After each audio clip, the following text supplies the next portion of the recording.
appeared.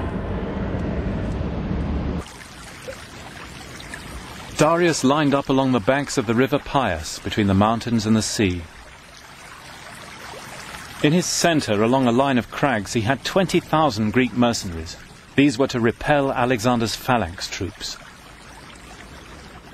By the sea, he'd massed cavalry forces to overwhelm Alexander's left wing.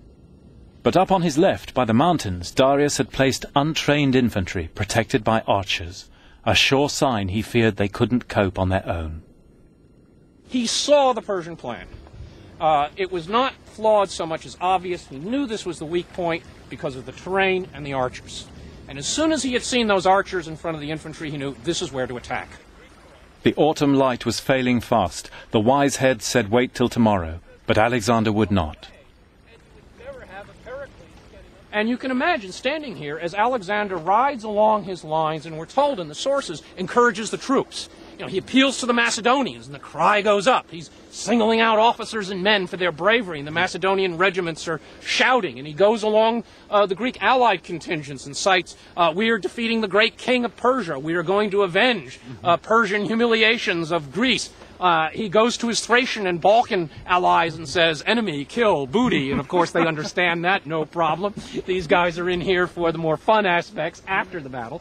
And all of the army is really worked up to a fever pitch. The Persians now are so nervous. They're waiting for the charge, and then Alexander gives, charge, down they come.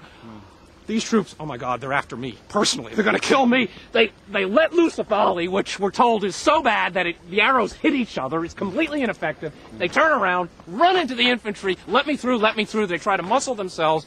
This throws the infantry into a panic. In seconds, Alexander's cavalry is coming down into the river, is on top of them. The entire Persian left flank here dissolves in a panic. And the battle's lost in the first few minutes. One could say in the first minute. Alexander had smashed right through to Darius's chariot. Darius had to flee for his life.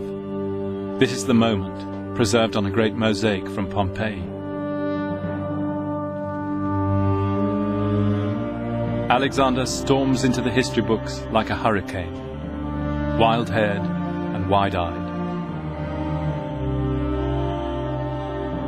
Darius, the noble king of the world, stares in disbelief, shaken by pity and fear. The world had changed.